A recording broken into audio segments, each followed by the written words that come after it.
Seja bem-vindo ao podcast Cinemação 508. Eu sou Rafael Arinelli e hoje comigo temos aqui a bacharel em cinema, produtora executiva focada em políticas públicas no audiovisual, colunista aqui no Cinemação, escreve sobre o mercado audiovisual e produz um podcast, ou seja, é uma podcaster já, que explica muita coisa sobre a produção cinematográfica lá no Simplificando Cinema. Temos hoje aqui Marina Rodrigues. Oi, Rafa.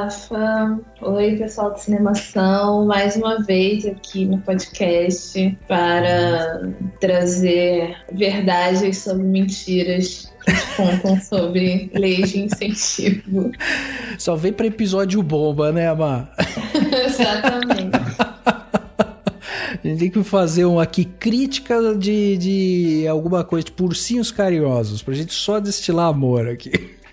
Você tem que botar o Cinemação no YouTube, assim, e aí faz uns quadros, tipo assim, reagindo ao vídeo do deputado tal, contando a verdade sobre a Lei Rouanet. Verdade. Esse ia dar view. Muito bom. Temos aqui também, pela terceira vez no ano, um recorde de participação em um ano só. Publicitário, diretor de arte, produtor de conteúdo do Miolos Fritos, diretor da 42 Filmes, uma produtora de vídeo, que eu também trabalho lá. Temos aqui Beto Padreca. Muito obrigado. Quando começou a sua apresentação aqui, da minha pessoa, eu achei que você estava falando de outra pessoa. Você esqueceu o que você faz, é isso? Pô, muito obrigado. Esse episódio aqui, eu vim aqui mais pra ouvir e anotar e aprender. E aprender, Estamos cheios de dúvida, né? O Beto, pra quem não sabe, o Beto é aquela pessoa agora que tá indo lá na prefeitura da cidade questionar, né? Aquelas audiências públicas, tá lá falando, quero entender esse negócio aí, meu filho. Falta de decoro. E hoje, fazendo a sua estreia aqui, temos o ator, um dos fundadores e diretor lá da Companhia Apocalíptica de São José do Rio Preto, arte educador, integrante do coletivo Povo da Cultura, faz parte do Fórum Litoral Interior e Grande São Paulo de Políticas Públicas. Temos Lawrence Garcia aqui conosco. E aí, gente, fala Rafa, Beto, Mari, prazerzaço estar fazendo essa estreia aqui no Cinemação. Bora conversar um pouquinho mais sobre a Paulo Gustavo e ver o que a gente consegue desenrolar. É isso, Tem falado pouco sobre Paulo Gustavo, né, Lawrence? Quase nada, né? Ai, Jesus. É isso, né? O Povo da Cultura é um coletivo político, então a gente tá aí ocupando todos esses espaços e aonde a gente puder falar dessa lei, da Lei Aldir Blanc 2 também, a gente tá falando. É verdade. A gente vai entrar um pouco nisso também, acho importante. Legal. Muito bem, meus amigos, hoje, né, um dia aí da gente mergulhar na cultura brasileira, de entender alguns movimentos que ganharam as manchetes nos últimos dias e que podem, né, estar gerando dúvidas aí para o grande público. Isso porque no dia 11 de maio a gente teve uma cerimônia com a apresentação de vários artistas lá em Salvador, promovido pelo Ministério da Cultura, onde a ministra Margarete Menezes e o presidente Lula regulamentaram a Lei Paulo Gustavo, que vai liberar 3,8 bilhões de reais para o setor da cultura. E nós aqui vamos focar no audiovisual, mas a ideia é entender como um todo, né, o que é a Lei Paulo Gustavo, essa lei que está aí já está chegando, né, aos municípios, e tentar entender como que ela vai ajudar a cultura e quais são os desafios que ela vai enfrentar. Então vamos bater esse papo sobre Lei Paulo Gustavo, mas no segundo ato desse podcast. Boa noite, tô aqui emocionada, mas eu não tô chorando de tristeza, não. Nem sempre a gente chora de tristeza, eu tô chorando de alegria. Paulo Gustavo agora é lei. Paulo Gustavo agora é política pública.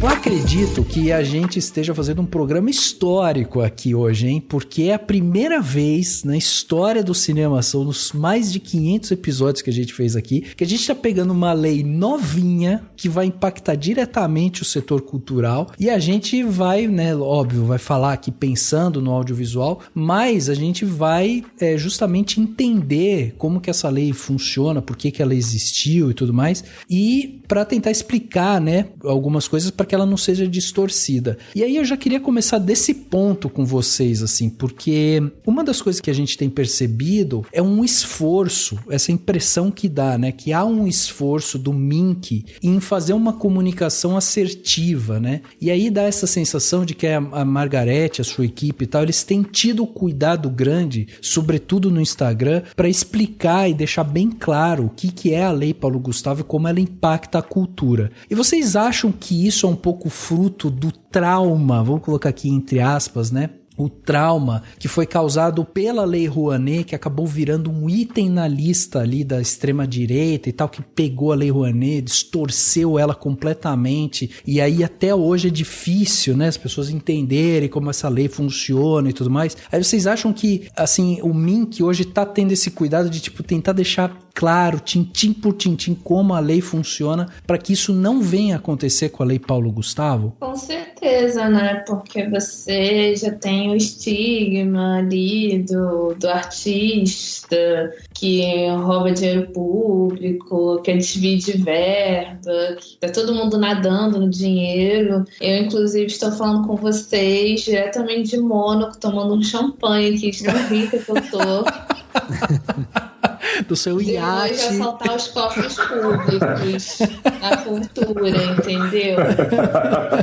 Mas, falando sério, muita gente acredita nisso, né? E eu acho que parte desse estigma é que realmente a Lei Rouanet, ela tem um mecanismo que sempre foi mais complicado para os artistas mais independentes captarem dinheiro por lá. Não é uma coisa impossível, tipo, ai meu Deus, todo o dinheiro vai para Globo, em Parará e Piriri, mas se tem uma dificuldade porque você tem que captar o seu próprio recurso, né? Então, você ser aprovado lá não diz nada, né? Tipo, o governo não vai te dar esse dinheiro na mão, assim. Uhum. E aí, a falta de comunicação, antigamente, dos órgãos sobre isso, acabou facilitando a propagação dessas mentiras, dessas fake news, dessas teorias de conspiração, que esse dinheiro poderia estar indo para a saúde, poderia estar indo para a educação. E não, né? Assim, eles mesmos caem em contradição, porque se isso acontecesse, já iria contra a lei de responsabilidade fiscal, que é uma coisa que a gente pode discutir mais para frente nesse episódio, mas simplesmente isso iria contra a lei de responsabilidade fiscal, que é uma coisa que eles gostam tanto de falar, né? Então já começa errado aí, assim. Mas eu acho bastante positivo que o Mink vem tentando fazer. Eles fizeram uma série sobre a própria Lei Rouanet, ainda antes da Paulo Gustavo, para tentar explicar e mostrar como é que é todo o processo, né, de inscrição de projeto, do ganho de dinheiro, dos prazos, enfim. Eu acho que de pouquinho em pouquinho a gente acaba conseguindo mudar um pouco da mentalidade das pessoas, assim. É um processo de formiguinha mesmo, assim. Eu acho que vai demorar muito tempo pra gente voltar a alguma normalidade, se é que teve, né, em algum momento, porque a Lei Rouanet, querendo ou não, ela sempre foi muito demonizada, desde lá dos anos 90 ainda, mas obviamente que hoje em dia é muito pior, assim, mas eu tô achando bem positivo. E não só a comunicação na rede social, né? Essas plenárias que estão acontecendo, que o próprio Ministério da Cultura tem promovido nos estados, nas cidades, e eles tiveram o cuidado de começar a fazer isso na região Nordeste, que sempre foi muito esquecida por outros incentivos culturais, eu acho que isso é muito positivo, assim, impacta uma comunidade como um todo, assim. Não que seja, tipo, 100% todo mundo vai começar a apoiar a cultura e tal, mas já geram uma curiosidade maior. Eu comentei aqui sobre o Instagram, porque no Instagram eles têm dividido alguns assuntos, eu acho que isso tá ficando muito didático, assim. Então, por exemplo, depois do lançamento, eles começaram a lançar, assim, tipo, uns cards daqueles que são carrosséis, né? Então, assim, o recurso da Lei Paulo Gustavo para a região norte, o recurso da Lei Paulo Gustavo para o sudeste. Então, e aí lá eles colocam, tipo, tintim por tintim. Você entra lá, daí vai ter Espírito Santo, o estado vai receber tantos milhões, os municípios tantos milhões, Minas Gerais, o estado tanto. Então, isso acaba ficando realmente muito claro, mas para além disso, tem inclusive o site, né, que é gov.br/Lei Paulo Gustavo, que eles também dividiram tudo. Ficou muito legal isso. O problema é que quase ninguém entra, né? As pessoas cobram transparência, o governo dá, mas ninguém vai atrás. Então é isso, assim, você tem que replicar a informação em vários lugares, né? Então tem que fazer isso no Twitter, tem que fazer isso no Instagram, tem que fazer isso no YouTube, no TikTok. Não sei se o Ministério da Cultura tem TikTok, mas seria bom se tivesse. Agora, Laura, se você que está trabalhando diretamente, né, com o coletivo e tudo mais, você está participando inclusive desses diálogos direto, né, com a população e tal. Você tem sentido, assim, o pessoal um pouco mais aberto para entender o que é a lei, ou ainda tem um rescaldo aí de Lei Rouanet, que as pessoas ficam, o artista vai mamar na teta do governo, aquelas bobagens que a gente ouvia, né? E que ouve ainda, né? Então, né? Tem a questão dessa desinformação, né? Até por isso que o Ministério está tão empenhado em fazer uma comunicação correta dessa vez, né? E tem que ser nas redes sociais mesmo, porque, né, site hoje em dia ninguém mais entra, como disse a Mari, né? Então, eu acho que, assim, essa comunicação, ela está sendo feita, primeiro porque tem essa questão da desinformação, que é muito grande, e não só o que acontece já na Lei Rouanet há décadas já de desinformação, mas também o que aconteceu muito na Lei Aldir Blanc, né? Porque são leis muito parecidas. E tem uma outra questão também, que o porquê que está sendo feita essa divulgação, essa comunicação um pouco mais ampliada, né? Porque essa lei, ela é um pouquinho diferente de entender ela, assim. Ela tem algumas peculiaridades, por exemplo, da onde que sai o dinheiro. Uma parte da verba é específica para o audiovisual, outra parte da verba ela pode ser utilizada em qualquer vertente cultural. Então, assim, para as pessoas entenderem bem, né, tem que ser feita essa comunicação mesmo, assim, e o que a gente vê por aí, assim, né, é uma certa confusão, inclusive, dos artistas, de não saber direito como que vai conseguir acessar essa verba e, a partir do momento que acessa essa verba, o que fazer com ela. E aí, bom, vamos tentar então entender um pouco mais da lei aqui. Você até comentou sobre esse lance do audiovisual. Essa é uma das perguntas recorrentes que a gente vê o pessoal fazendo. A Lei Paulo Gustavo, ela é só para audiovisual? E a resposta é que não. A gente está falando de um montante, né, de 3,8 bilhões de reais, que é para o setor cultural. Desse valor, 2,7 bilhões são destinados para o setor audiovisual, mas a gente tem lá 1 bilhão e 100 milhões ali, que é destinado aos demais setores culturais e artísticos. Mas aí, antes da gente entrar propriamente nisso, no setor audiovisual,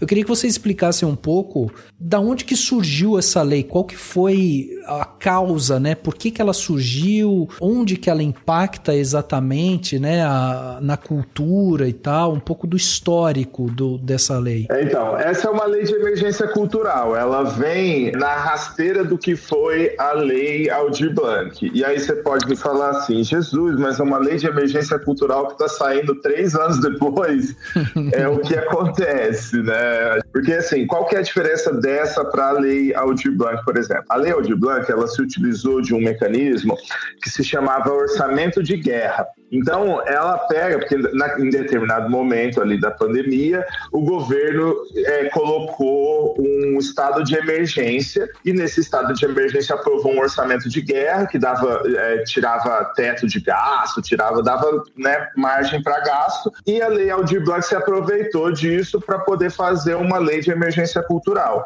Só que conforme foi passando o tempo, eles foram percebendo que a pandemia ia se estender, eles viram a necessidade de ampliar isso, lançamento, né, de, né, fazer uma versão 2, de fazer alguma coisa, e aí tinha um dinheiro que estava parado, né? Esse dinheiro da Lei Paulo Gustavo é um dinheiro que estava parado, tanto no fundo do audiovisual quanto no fundo de cultura. Por isso que tem essa divisão, porque uma parte vem do fundo do audiovisual, e aí, obviamente, só pode ser utilizado pelo audiovisual. Tá. E a outra parte vem do fundo de cultura, por isso que pode ser usado para todos, né?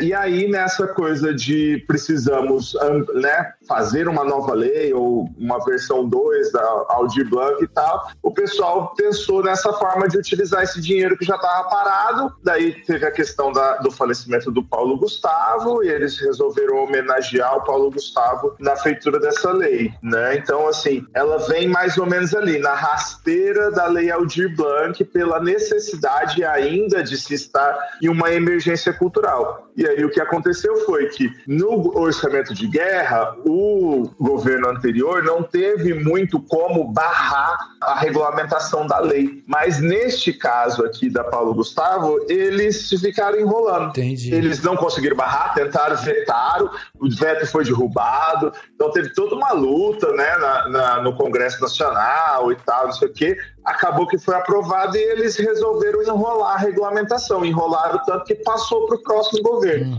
E agora é esse lugar que a gente está, na regulamentação dessa lei, né, que acabou de sair ali quando eles fizeram o lançamento lá na Bahia, era para já apresentar o decreto de regulamentação. Entendi. São verbas que se acumulam, né? No caso do Fundo Setorial do Audiovisual, que eu posso falar com mais propriedade, é um dinheiro que vem de um tributo chamado Condecine, né? E quem paga é o próprio setor. E esse fundo tem tipo 1 bilhão assim, por ano. Só que durante o governo Bolsonaro a gente não teve novas chamadas públicas no fundo setorial. A gente veio ter uma chamada nova da Ancine no apagar das luzes de 2022, depois até da eleição confirmada do Lula, que a Ancine resolveu abrir ali um valor. Então esse dinheiro ficou parado ali, assim. E a gente correu o risco desse dinheiro ir para pagamento da dívida pública, ir para o bolso do Paulo Guedes, aquelas ideias mirabolantes, que teve uma época que ele queria acabar com o fundo setorial, do audiovisual. Então é um dinheiro assim que é nosso, assim. A gente paga para estar ali com esse dinheiro, assim, falando no audiovisual, né? Que é um recurso que vem de várias esferas, né? Do setor de telecomunicações, das salas de cinema, das produtoras, enfim. E aí vai se acumulando ali no caixa do fundo, que tem esse objetivo, né? De disponibilizar esse dinheiro para novas produções, né? Então, as pessoas confundem muito, eu acho, a Paulo Gustavo ser só para o audiovisual, porque 70%, né? Pelo menos das verbas é para o audiovisual, mas é por causa disso, né? O fundo setorial do audiovisual, ele tem muito dinheiro ali para poder reinvestir. Precisa usar esse dinheiro, né? Porque senão depois sai por aí, né? E graças a Deus o Bolsonaro não foi reeleito, porque se ele tivesse sido reeleito, esse dinheiro já teria aí rondando até para pagar compra de voto que ele tentou fazer e sabe lá Deus o que, assim. Então, graças a Deus... Leite condensado, né, mano? Várias coisas. Viagra, exatamente. É uma conquista muito grande do setor cultural, porque como o Laurence falou, a gente batalhou muito para ter essa aprovação. Foi bem difícil, assim. E é importante também frisar que esse recurso vai ser destinado só uma vez. Por isso que ele ainda é emergência cultural. A Paulo Gustavo não vai existir em 2024, por exemplo. Quem vai entrar no lugar é o novo modelo da Lei Aldir Blanc, né, que agora é uma política nacional de incentivo.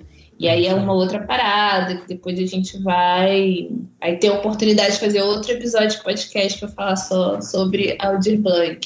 Mas é importante as pessoas saberem disso também, né? Porque eu já vi várias pessoas ou com dúvida ou falando, todo ano vai dar 3 bilhões pra cultura, que não sei o quê, nananã. Mas só que não, assim, a gente vai continuar, mas com Aldir e Rouanet, enfim, o resto dos incentivos que a gente tem. Nessa data tão especial, em dia que estamos entregando para a sociedade brasileira, para o setor da cultura do Brasil, para os trabalhadores e trabalhadoras da cultura do Brasil, a Lei Paulo Gustavo.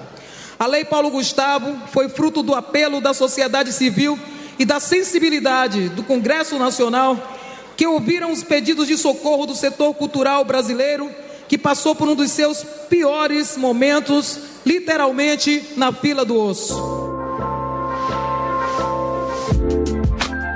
Eu comecei a me envolver, né, nessa questão aí da lei do Paulo Gustavo, porque aqui na cidade, bom, enfim, todas as cidades que vão receber a verba estão fazendo consultas públicas com os agentes econômicos audiovisuais e também artistas locais e tudo mais, para entender qual que são as demandas e possibilidades, né, pro edital. E tá surgindo muitas dúvidas e confusões, assim, né, porque, bom, enfim, eu tenho uma produtora registrada na Ancine, já recolhi algumas taxas da Condecine de jobs que foram veiculados e tudo mais. E nunca inscrevi projetos para nenhum edital do fundo setorial, nada do tipo, né? É sempre uma sonho, mas assim, como eu e o Rafa, tipo, a gente tá muito ainda cru nesse sentido, a gente nunca se sentiu confortável para embarcar nessa, né? Bom, e há 4 anos atrás, tudo ficou, como você disse, parado, né? Não teve nenhum chamamento público novo, então, enfim, projetos continuaram na gaveta. E o que eu achei legal quando eu li a lei, depois quando saiu a regulamentação, é que realmente eles estão entendendo o audiovisual, realmente como audiovisual, de uma forma bem abrangente. Isso achei ótimo. Mas o meu medo é que quando caia nas prefeituras e quando eles forem montar os editais e as exigências para os projetos, isso fique mais engessado do que a lei e a regulamentação diz.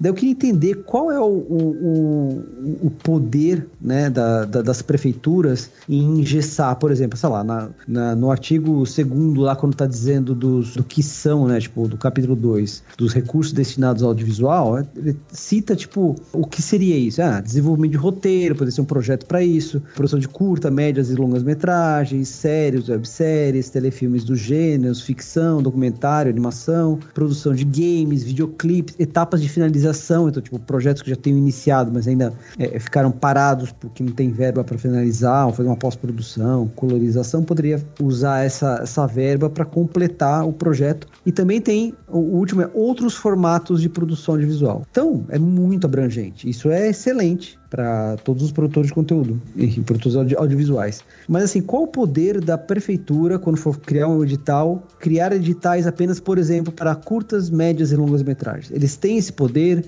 Como é que funciona isso? Então, depende muito de que cidade que a gente está falando, assim, né? E qual é, por exemplo, a cidade tem um conselho deliberativo. Então, porque se a cidade tem um conselho deliberativo, então é o conselho quem gere o fundo. E esse dinheiro, necessariamente, ele entra no Fundo de Cultura Municipal, né? Aí fica mais fácil para a sociedade civil conseguir organizar isso de modo geral. Mas, assim, se não tem um conselho, ou é um conselho consultivo, a prefeitura pode simplesmente, por exemplo, se recusar a regulamentar isso e devolver a verba. Aconteceu muito na lei Aldir Blanc, por exemplo, né? Tanto é que, eu não sei se vocês lembram, mas aqui no estado de São Paulo, todo mundo que se inscreveu no PROAC Lab, que era a lei Aldir Blanc estadual, foi contemplado. Por quê? Porque sobrou tanta verba de cidade que devolveu para o estado que deu para contemplar todos os inscritos. Então, assim, acontece muito. A prefeitura é um trabalho, ela não consegue se organizar para para poder... A gente tem que pensar que no Brasil somente 30% dos municípios têm uma secretaria de cultura, 70% desses municípios não têm.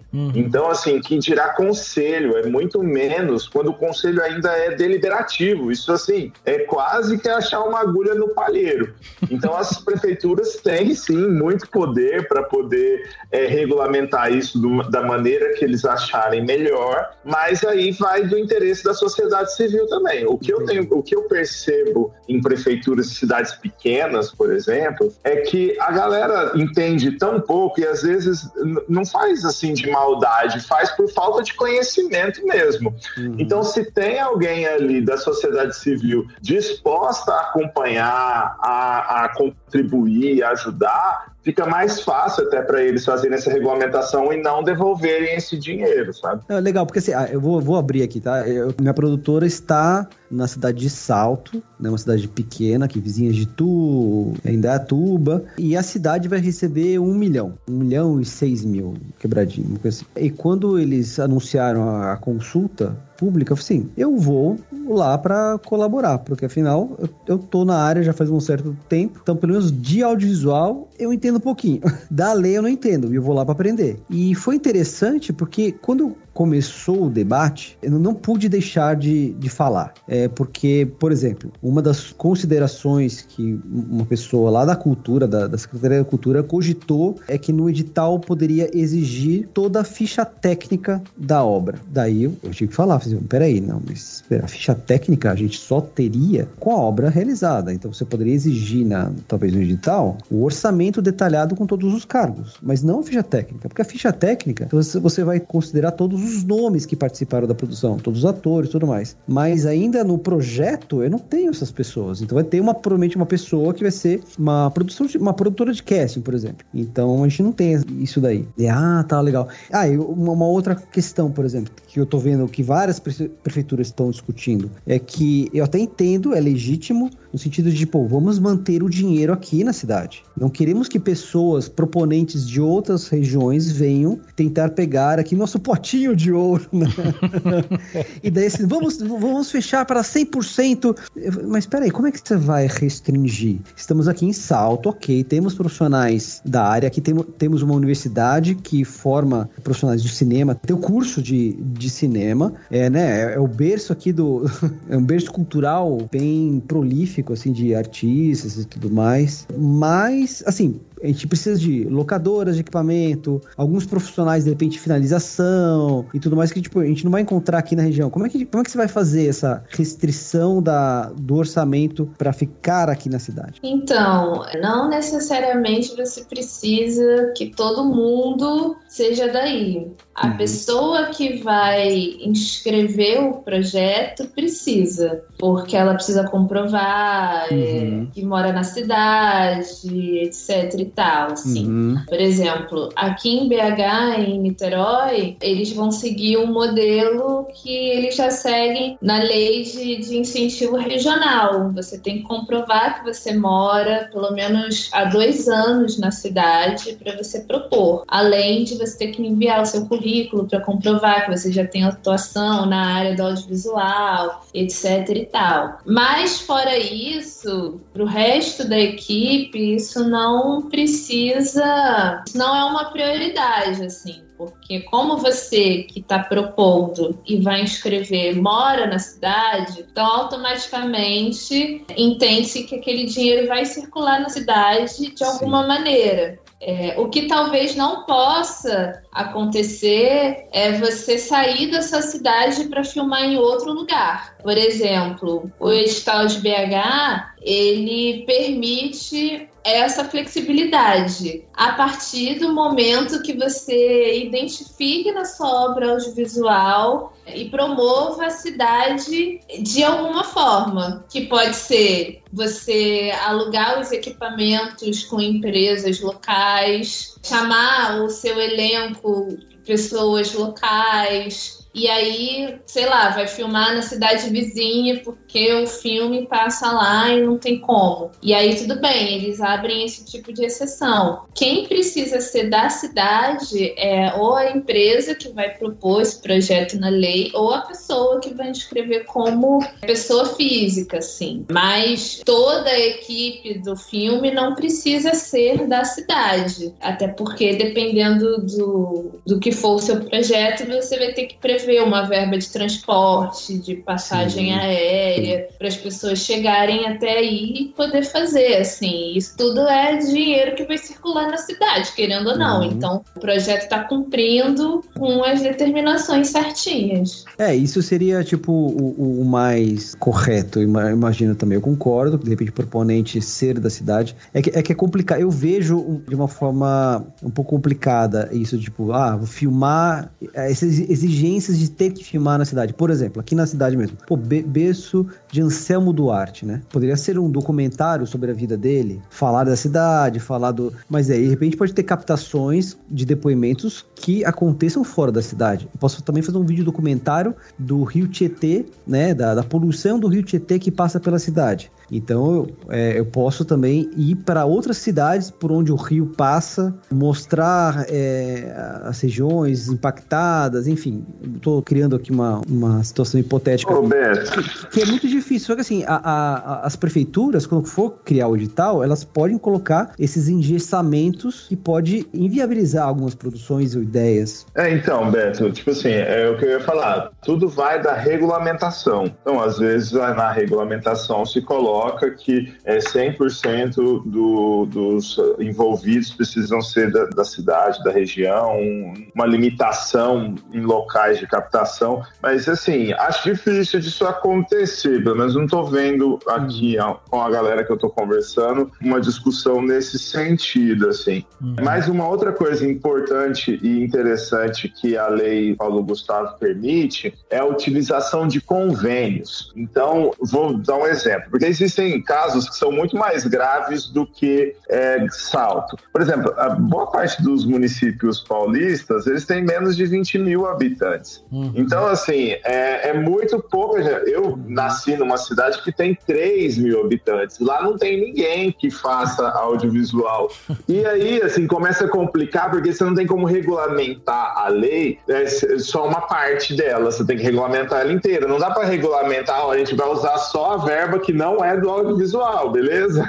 Então, pensando nisso, o que os autores da lei permitiram? A utilização de convênios, né? Porque, principalmente muitos municípios pequenos, né, eles seguem convênios, então a verba chega junto, eles gerem isso junto e tal, e a Paulo Gustavo, ela permite isso. Então, vários municípios pequenos podem se juntar, né, recebem a verba num único fundo, né, municipal, ou fundo que já é daquele convênio mesmo, e aí eles fazem a regulamentação uma só para todos os municípios. Então aí também tem uma certa flexibilidade no que tange a contratação de pessoas, a territorialidade para filmar e coisas nesse sentido, sabe? Mas a gente pode dizer, por exemplo, que o fato do município estar fazendo consultas públicas já é uma coisa positiva, o fato dele estar querendo discutir, tipo, mostra uma vontade dele tentar se organizar para daí, né, conseguir distribuir essa verba e tal, ou tipo, é meio que de praxe, vai ter que ver na hora, porque isso que você estava falando, inclusive sobre que teve devolução de dinheiro e tal para a União, é uma coisa que às vezes você fala, cara, tem uma oportunidade, mas assim, é tão desestruturadas as prefeituras que não chega o dinheiro ali na pessoa que, né, no fazedor de cultura mesmo, né? O que acontece, assim, quem quiser receber essa verba vai precisar fazer obrigatoriamente essas audiências públicas, entendeu? Então, se você quer receber essa verba, você tem que fazer essas audiências públicas, não pode fazer a regulamentação da cartola. Então, se a sua cidade não está fazendo, é porque, né, talvez ela não tenha interesse de receber essa verba, e aí cabe à sociedade civil também fazer a provocação à prefeitura, né? Ou ao órgão gestor da cultura, né? Bom, então só para eu arredondar, me corrijam se eu tiver errado então aqui, tá? A gente tem aí nessa lei, Paulo Gustavo, que vai durar 1 ano, é isso o prazo dela? É até dia 31 de dezembro, né? Nossa, nem 1 ano, então. Até dia 31 de dezembro, o dinheiro precisa chegar na mão dos fazedores de cultura. A execução vai ultrapassar 2024, tá? Tá. Entendi. Porque cada projeto tem um nível de complexidade, e aí depois você ainda tem que gerar um prazo para prestação de contas, então vai levar um tempo, mas o dinheiro para receber obrigatoriamente tem que ser até dia 31 de dezembro desse ano. Então vamos lá, desse dinheiro a gente está falando de 3,8 bilhões que é para o setor cultural. Desses 3,8, 2,7 bilhões é para a parte do audiovisual. Quando a gente está falando da parte do audiovisual, a gente está falando que isso pode ir para apoio a salas de cinema, cinemas de rua, formação no audiovisual, apoio ao cineclube, festivais, enfim, tudo aquilo que tem, né, ao redor do audiovisual, incluindo criação de filmes, curtas, documentários e tal. Então a gente tem tudo isso movimentando aí, apoio a micro e pequenas empresas do setor do audiovisual e tudo mais. E aí, essa grana, esses 2,7, isso veio lá do dinheiro que é recolhido no Condecine. O Condecine é esse dinheiro que é pago pelo próprio setor, que vem de taxas, né, de distribuição de filmes, programas de TV e tal, outros conteúdos audiovisuais. Então esse dinheiro volta para o setor. Essa grana ficou parada porque quando chegou a pandemia parou tudo, e o setor audiovisual é esse setor muito coletivo que envolve, né, aglomeração de pessoas, então tipo foi um dos setores mais afetados. E aí o pessoal falou, não, vamos fazer uma lei aqui que a gente vai executar ela até o final de 2023 para chegar esse dinheiro nas pessoas, que é para fomentar de novo a cultura, e aí depois a gente vai vir com a outra lei, que é uma lei definitiva, que vai fomentar de vez a cultura e tudo mais. Esse que é o cenário, certo? É isso aí. Nessa nova gestão do Ministério da Cultura, estamos voltados a executar as políticas públicas do governo, seguindo as diretrizes do presidente Lula, atendendo aos que mais necessitam, buscando fazer a descentralização das leis do fomento, para que o apoio do Ministério da Cultura chegue a todos os cantos do Brasil, promovendo assim a economia criativa, a economia da cultura em toda a sua potência. Outra coisa que eu queria comentar quando eu ouvi dessas discussões durante a consulta pública, né? Quando houve o questionamento, a questão do tipo, se teria algum limite, uma verba para cada projeto, né? E isso, o edital da prefeitura que vai definir. E isso, uma coisa que eu defendi, que não pusessem limites que inviabilizasse projetos, porque assim, quando a gente pensa em audiovisual, a gente está falando não só dos artistas envolvidos na obra, na concepção, na criação, direção e atuação, o que seja, enfim, né? Mas também todo um aparato periférico de suporte, como vocês comentaram agora, tipo, transporte, alimentação, hospedagem, equipamento, suprimentos, tudo mais, que se as prefeituras criarem editais que, sei lá, projetos de até R$2.000, sabe assim? Não vai acabar tendo interesse nenhum de produtores audiovisuais escrever, porque não solucionaria nenhum tipo de demanda deles, né? Mas aí esbarra na questão de que cada município tem um teto, vai receber um teto. Sim. Então, o edital da prefeitura, ele precisa trabalhar muito em cima do contingente que ele já tem previsto de pessoas que vão se inscrever. Municípios que já fazem editais regionais, daí já é mais fácil, porque você já meio que mede ali a quantidade de verbas que você pode disponibilizar. Mas isso vai ter que ser dividido, querendo ou não, entendeu? Por exemplo, o edital aqui de BH, o regional, ele conta com 1.800.000, se eu não me engano. E para produção audiovisual, Cada projeto pode receber até 70 mil, 70 e alguma coisa. Então você tem que trabalhar o seu projeto dentro desse orçamento.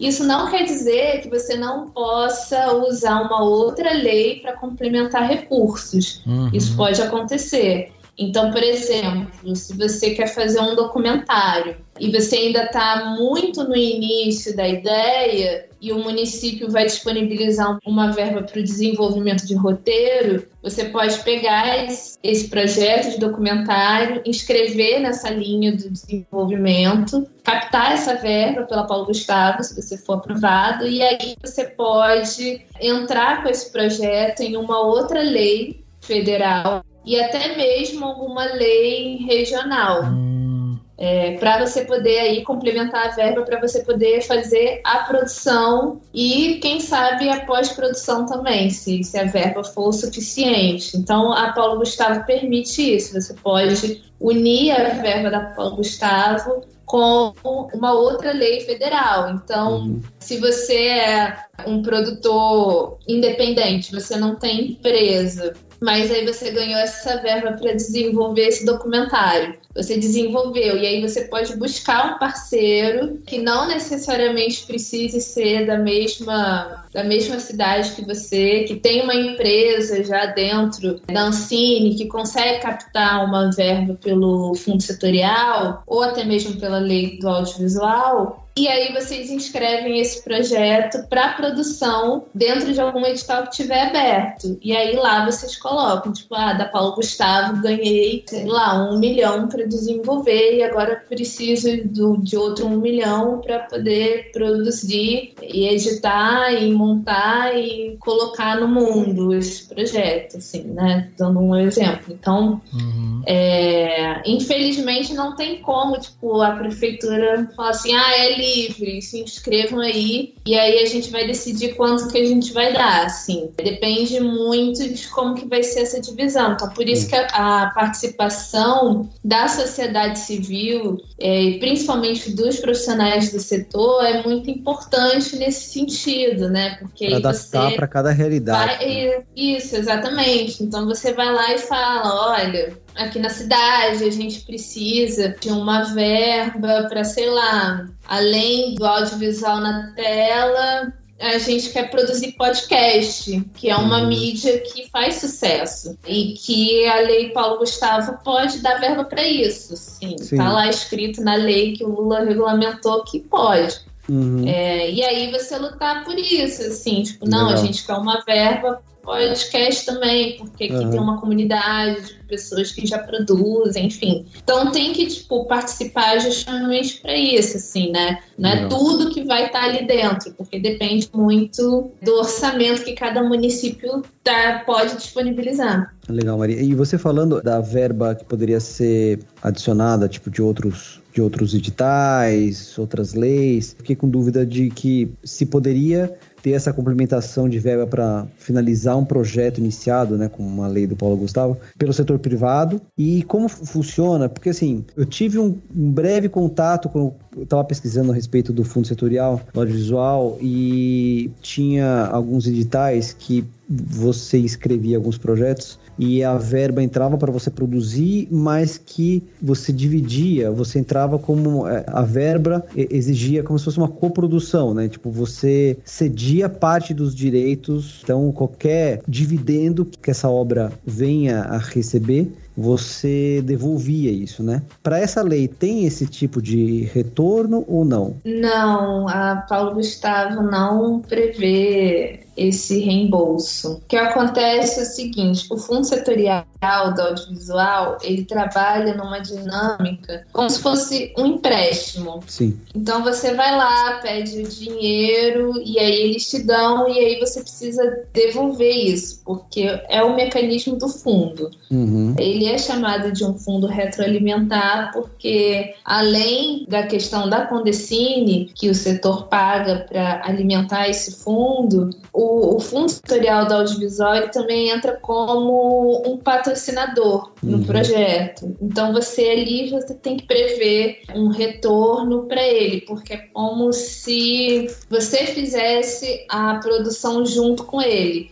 É meio que acontece também com a lei do audiovisual, assim. Dependendo do artigo que você inscreve o seu filme, você vai captar o recurso, como você faz na Lei Rouanet, de prever uma empresa ali que vai abater o imposto, te dar aquela verba, e essa empresa ou essa pessoa física pode entrar como patrocinador ou como investidor. Então, dependendo de como que ela vai entrar ali, você também vai ter que prever um retorno para ela, acordado previamente. Sim, então é isso que acontece. Se for, por exemplo, uma série de ficção, então tem o patrocinador, ou no caso do fundo setorial, injeta essa verba para produzir, no futuro ele vem a ser licenciado numa TV. Então, daí esse pagamento seria dividido com o fundo. Isso, exatamente. Mas a Paulo Gustavo não precisa disso. Tá. Eles não prevêem esse retorno, até porque é feita para ser uma lei emergencial, né? Então, não tem como você cobrar esse retorno também. Porque assim, eu achei bacana as prefeituras fazerem na verdade, a exigência da lei que pede para que faça essas consultas públicas para entender a realidade, para as pessoas possam compartilhar das experiências, para que tenham editais de acordo, né?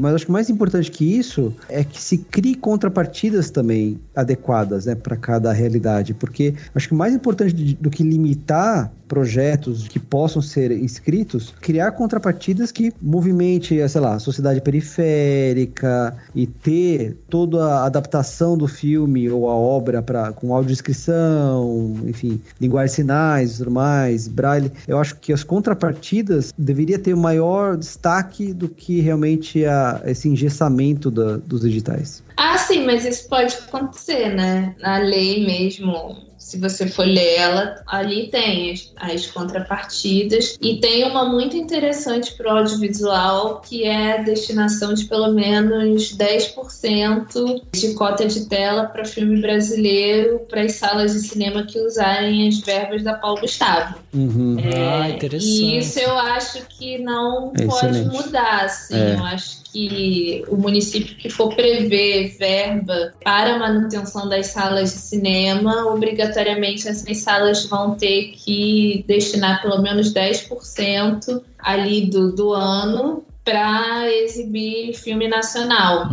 Isso é uma coisa que acontece já em outras leis de audiovisual que a gente tem no Brasil, mas infelizmente, né, o que falta é a fiscalização, porque no papel tudo isso existe. Só lembrando uma coisa, que essa verba para a reforma de cinema, isso não serve para grandes redes. Então isso é só para...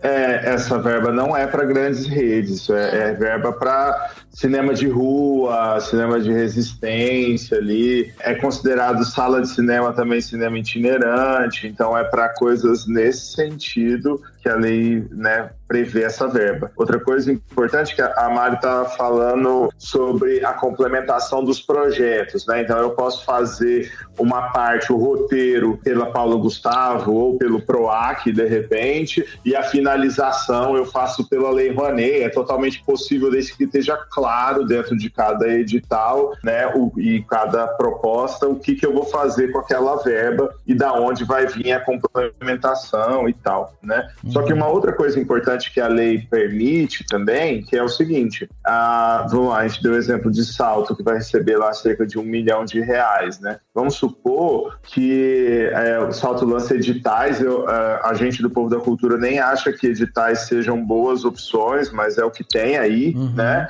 Então vai lançar os editais, por exemplo, né? E aí a totalidade dos proponentes e dos projetos inscritos daria R$2 milhões. a prefeitura pode fazer uma complementação para poder abarcar todo mundo, se ela quiser.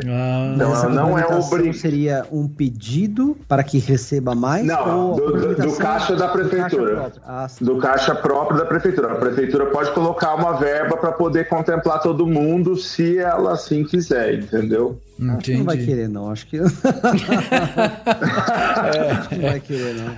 Mas isso, por exemplo, tem muito buraco ainda no asfalto. Em Salvador, né? É? O prefeito de Salvador já anunciou que eles vão fazer um novo programa de desenvolvimento do audiovisual. Aí eles vão colocar um dinheiro ali do caixa da prefeitura mesmo, junto com a Paulo Gustavo. Agora deixa eu perguntar uma coisa pra vocês, porque eu, dando uma olhada aqui no Instagram, né, do Mink, eles fazem essa separação da entrega de verbas por região e tal, e daí, por exemplo, eles colocam assim, em São Paulo o estado vai receber 356 milhões, os municípios 372 milhões. Aí Rio de Janeiro, o estado 138 milhões, os municípios 132 milhões. Minas Gerais, 188 milhões o estado, 196 milhões os municípios. Por que existe essa diferença, assim, de estado e município? Vai ter uma verba que é do estado e outra que é para todos os municípios? E ela segue o mesmo exemplo da Lei Aldir Blanc. Então, na Lei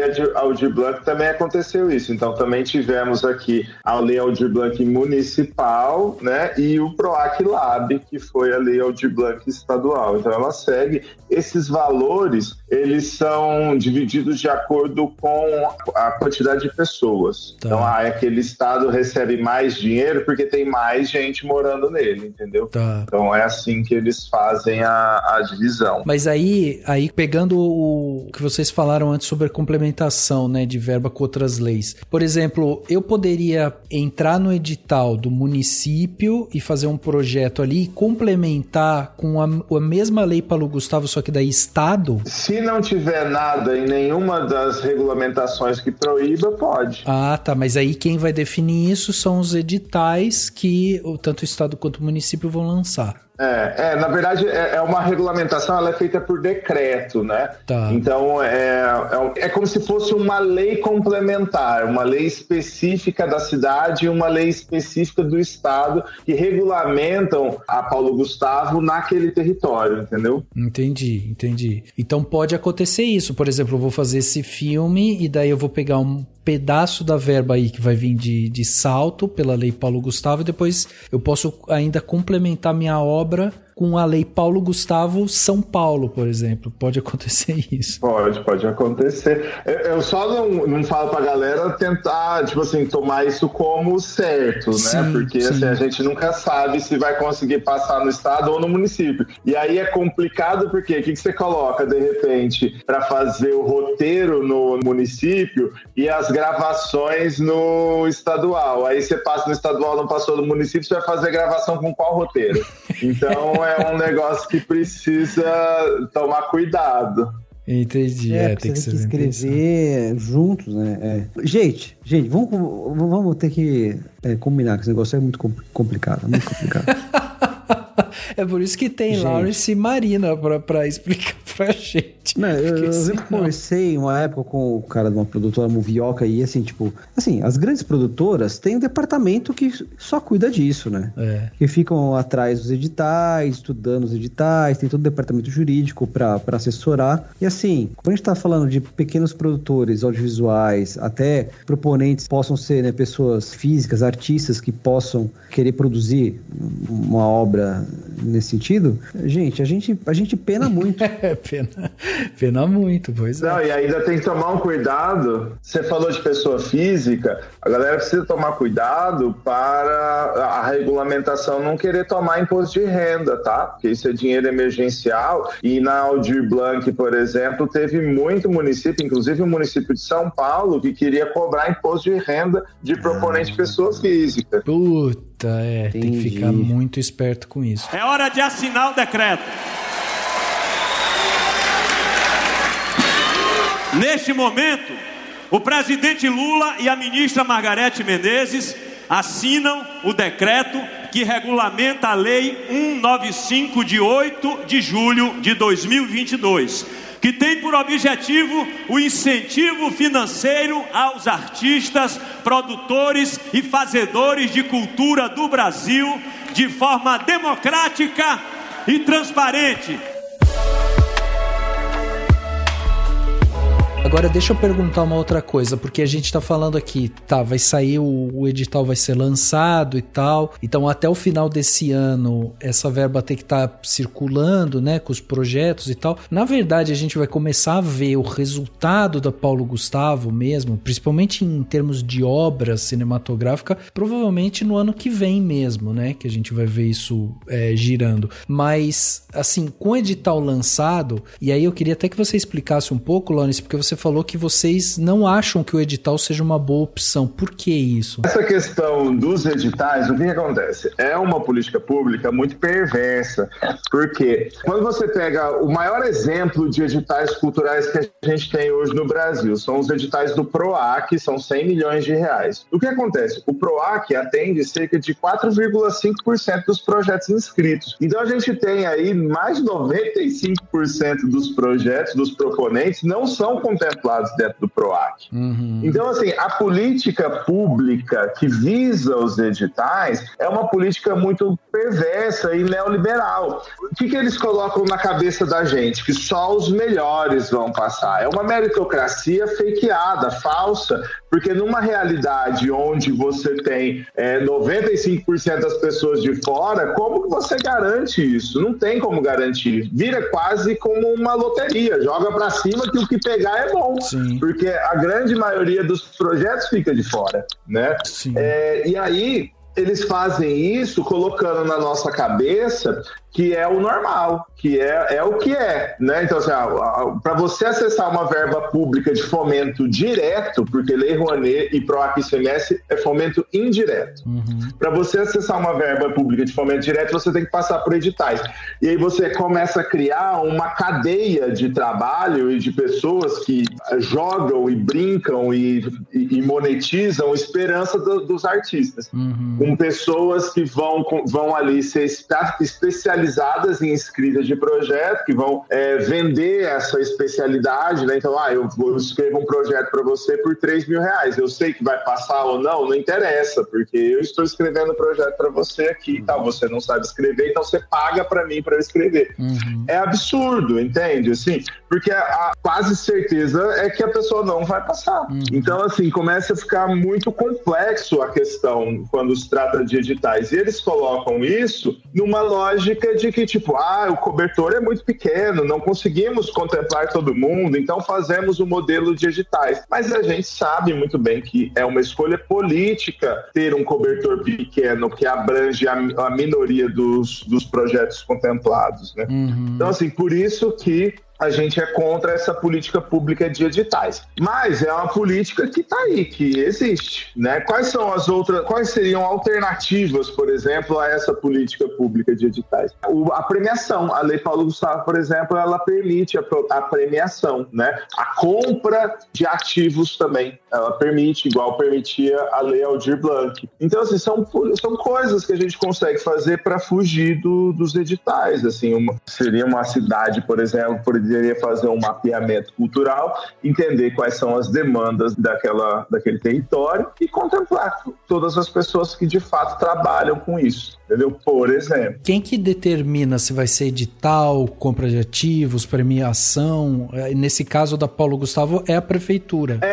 Nessas audiências públicas, né? Em teoria é a prefeitura junto com a sociedade civil, seja via conselho ou seja audiência pública, entendeu? Explica um pouco pro nosso ouvinte, Lawrence, só a diferença então, porque o edital tudo bem, a gente conhece, já tá bem familiarizado, que sai, né, um documento onde as pessoas leem, fazem a inscrição, mandam uma caralhada de documento lá e tal, e aí é contemplado por esse edital, né? Escolhido por esse edital. Agora você está falando de compra de ativos e de premiação. Qual que é a diferença deles? Então, assim, vamos tratar da questão da premiação, por exemplo, né? Essas são leis que são emergenciais, né? Paulo Gustavo e Aldir Blanc 1, e que foi Aldir Blanc 1 e pode ser Aldir Blanc 2. A Aldir Blanc 2 ela não é necessariamente emergencial, ela trata mais de uma regulamentação do Sistema Nacional de Cultura. Bom, de qualquer forma, na Aldir Blanc 1, eles já pensaram desde o começo, e isso se reverberou na Aldir Blanc 2, de que existem mestres da cultura popular, por exemplo. São pessoas que não necessariamente podem até não ser alfabetizadas, mas que têm um grande conhecimento da cultura, daquela territorialidade e tal. E aí, como que você vai colocar, submeter essa pessoa a um edital, né? Então, você tem, por exemplo, grandes mestres da cultura caipira, por exemplo, aqui no interior, da catira, da viola caipira, porque a Paulo Gustavo, ela é voltada mais para o audiovisual, mas ela não exclui as outras áreas. Então, ela também foi pensada nesse sentido. Então, como que você submete essas pessoas ao edital? Não tem como, né? Então, assim, não faz sentido. Essas pessoas que não sabem, que não têm alfabetização, como que elas vão participar? Então, foi permitido a possibilidade de premiação por notório saber, por exemplo. E aí, quem indica quais são os critérios para essa premiação por notório saber é a regulamentação, é a prefeitura junto com a sociedade civil e tal, ou o Estado junto com a sociedade civil. Então, existem iniciativas nesse sentido, algumas que não têm verba, por exemplo, o prêmio Inesita Barroso, da Assembleia Legislativa de São Paulo. É uma premiação que premia cultura popular. No estado de São Paulo inteiro, por exemplo, não tem uma verba envolvida nisso, mas é um reconhecimento, entendeu? Então, da mesma forma, aqui na Paulo Gustavo pode ter o reconhecimento vindo juntamente com a verba. Entendi. Outra coisa que a prefeitura pode fazer também é comprar, vamos supor ali que a gente tem quadros, esculturas, né, apresentações, ela não precisa passar por um edital, ela pode simplesmente contratar isso. Entendi. Então existe essa possibilidade também, né? Elas são possibilidades menos utilizadas justamente porque elas saem dessa lógica da meritocracia, entendeu? E as prefeituras não querem sair dessa lógica, elas precisam dessa lógica, porque uma vez que você contempla, vislumbra a possibilidade de se contemplar todo mundo, e aí, por exemplo, a prefeitura vai falar, mas se contemplar todo mundo, a verba vai lá embaixo para cada um. Isso não é uma obrigatoriedade, porque, como eu disse antes, a prefeitura pode injetar dinheiro nisso. Entendi. Então, assim, quando você começa a vislumbrar essas possibilidades, a prefeitura fala assim, não, eu vou ter gasto? Jamais. Então, eu tô fora. Eu não quero essa modalidade. Eu só quero a modalidade dos editais, que todo mundo já entendeu que 90% vai ficar de fora. Então, assim, só para deixar bem claro para as pessoas que estão ouvindo a gente, o Seu José, que é um cara que mora lá na periferia de Salto, por exemplo, que é um cara que trabalha com viola e tal, e aí esse cara que às vezes pode, sei lá, poderia fazer algum trabalho relacionado, por exemplo, ao audiovisual ou outra área, né? Ele não conseguiria entrar no edital porque o Seu José vai ter que ir atrás do edital, se inscrever no edital, mandar todos os documentos para ver se ele vai ser contemplado. E aí teria um outro mecanismo que seria ter uma premiação, porque Seu José é conhecido na cidade inteira, né, pela sua contribuição com a cultura, e aí, por esse notório saber, poderiam ir lá e falar assim, não, vamos destinar aqui uma parte disso daqui pra gente fazer lá alguma coisa com o Seu José, seja um produto audiovisual ou alguma coisa relacionada à cultura, é isso, né? Exatamente. Eu moro em São José do Rio Preto, né? Tá. E aqui a gente tem um artista que é isso, assim, é um mestre, manja pra caramba, ele é conhecido como poeta das cores. E é isso, ele é analfabeto e ele não acessou a Lei Aldir Blanc, por exemplo. Por quê? Tinha que ter escrito um edital e ele não conseguia escrever o edital. É um cara que ele é morador de rua, então teve outros problemas em relação ao DRBlock também, que foi comprovação de endereço, então também é uma questão. E aí ele não acessou, assim, e agora na Paulo Gustavo a gente já está vendo uma forma de garantir com que essa pessoa consiga acessar, porque é justamente quem mais precisa da verba. Entendi. Então, assim, como que essa pessoa conseguiria? Através de premiação, por exemplo, e premiação não necessariamente precisa compreender contrapartida também, porque a contrapartida é uma lógica de edital. A premiação, ela é a premiação, é isso, pronto, acabou. Você está ganhando esse dinheiro porque você já contribuiu o que tinha para contribuir. Você não precisa, pode ter a contrapartida, mas não precisa. É interessante. Uma coisa que eu achei legal é essas consultas públicas não estão se restringindo apenas nos equipamentos públicos, né? Tipo, como teatros ou anfiteatros. Eles estão indo, pelo menos aqui em Salto, né? A prefeitura está se preocupando em ir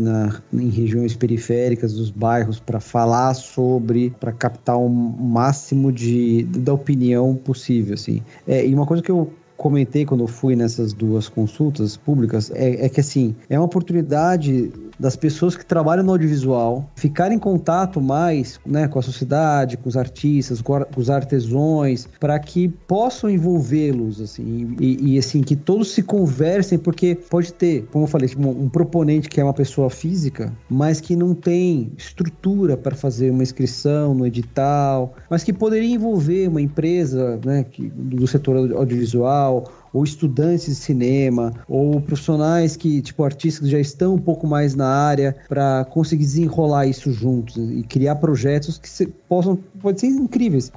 Um exemplo, quando você falou de Rio Preto, né, desse senhor, na época do Aldir Blanc, estava no auge da pandemia, veio a verba, eu me propus em ajudar os artistas que quisessem escrever projetos, e naquela época, tipo, uma pessoa se interessou e a gente conseguiu escrever para ela um projeto. A gente fez um mini documentário da vida dela, que era uma figurinista aqui da cidade, que basicamente ela que faz os figurinos de todas as peças de teatro, as principais, pelo menos. Tem um trabalho e um portfólio incrível. Então a gente fez um mini documentário dela e a verba toda foi para ela, né? Porque ela ficou parada todo esse período. E assim, foi o meu primeiro contato com as pessoas daqui, né? Os artistas, sabe assim, um projeto que envolveu eles, assim. E quando eu vi essa oportunidade dessa lei, eu falei, poxa, pode ser uma oportunidade de criar projetos incríveis que conte a história da região. Esse exemplo que eu falei, né, do Anselmo Duarte, pô, ele é daqui de Salto, sabe? É o único diretor de cinema a ganhar a Palma de Ouro em Cannes, sabe assim? Poxa, tem que ser valorizado esse tipo de coisa. É só oportunidade. Né? Uma coisa importante da Paulo Gustavo é que ela traz a questão de audiovisual. Não é exclusivo do cinema. Exatamente. É audiovisual. Então outras vertentes culturais podem acessar também essa verba, sabe? Uma coisa que a gente não falou ainda é porque a gente falou muito da regulamentação quando fala, né, das produções audiovisuais, o que está dentro do audiovisual, que seria tipo curta, tal, games, então, tudo que envolve videoclipe e tudo mais, mas tem toda a parte de capacitação, né? Sim. Que daí é muito ampla, né? Então, por exemplo, o que eu imagino, eu queria ver com vocês, até alinhar para ver se essa interpretação que eu tenho faz sentido. Então, tipo, quando a gente fala em capacitação no audiovisual, a gente tá falando única e exclusivamente de capacitação no ramo do cinema, ou a gente poderia considerar que, sei lá, vamos pegar, por exemplo, esse artesão. Um artesão que cria props ou cenografia, ou até mesmo essa mulher que é a figurinista. Ela poderia criar um projeto de levar para comunidades periféricas um curso de criação de figurino para peça de teatro, por exemplo? Ou, enfim, para o audiovisual? Sim, a lei permite isso. Você pode, tipo, criar cursos. E aí entra muito nessas contrapartidas sociais, né? Que você pode oferecer curso de graça, por exemplo, para uma comunidade mais periférica da cidade, ou com inscrição social, assim, cobrando muito pouco. Uhum. Fazer um curso desses, assim, itinerante nas escolas, né? Eu, quando estava na faculdade, eu e uma amiga minha, a gente criou um projeto de mostra de filmes adolescentes, que era assim, né? Tinha o intuito de ser itinerante, de ir em cada escola pública da cidade e aí apresentar os filmes e fazer uma oficina assim com os alunos para eles darem a criatividade deles, montar o roteiro, de filmar, de fazer os próprios filmes, assim. Então a Paulo Gustavo permite bastante isso também. Aliás, isso é uma das coisas, né, Má? Porque a Paulo Gustavo, ela tem um lado social muito forte também, né? Na lei mesmo, né? Sim, tem a destinação, acho que é 20% para projetos que as cabeças de equipe são pessoas pretas, indígenas, de periferia também. Então é meio que uma forma de você tentar garantir que essa verba não fique concentrada só em quem já faz edital há 1000 anos, né? Porque aí entra muito nessa questão que o Lawrence falou, né? Que o edital, ele é sempre muito... Ele promove uma exclusão muito grande, assim, dos fazedores de cultura, né? Então já tem essa exigência na lei de você poder trazer essas pessoas para dentro desse cenário, para você diversificar a cultura, porque a gente ainda tem uma cultura no Brasil de quem faz muito elitista e muito branca, né? Então, é um país que a gente tem diversas manifestações culturais, mas quem está por trás é sempre uma pessoa super branca, de classe média, e que às vezes não entende a realidade ali, né? A regionalidade da cultura, não consegue desenvolver algo que seja plural, que converse com todo mundo. Os ignorantes desse país precisam aprender que cultura não é gasto, que cultura não é pornografia, que cultura não é uma coisa menor. Cultura é o jeito da gente falar, é o jeito da gente comer, é o jeito da gente dançar, é o jeito da gente andar, é o jeito da gente cantar, é o jeito da gente pintar, é o jeito da gente fazer aquilo que a gente sabe fazer.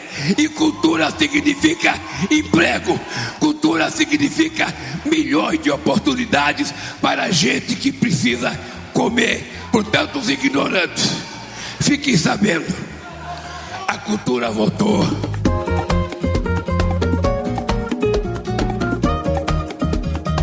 E aí outra coisa também, disso que o Beto estava falando, né, sobre capacitação e tal, tem isso, porque além dessa parte de capacitação, por ser no setor audiovisual, por exemplo, dá para ir lá e fazer apoio aos cineclubes. Então, sei lá, como o Beto falou, tem um cineasta na sua cidade e de repente você quer fazer um cineclube, né, que vai lá para, enfim, fomentar mais e mostrar mais quem é esse cara, o que ele faz e tal. A lei permite isso também. Festivais, eu quero fazer o primeiro festival de cinema de Salto.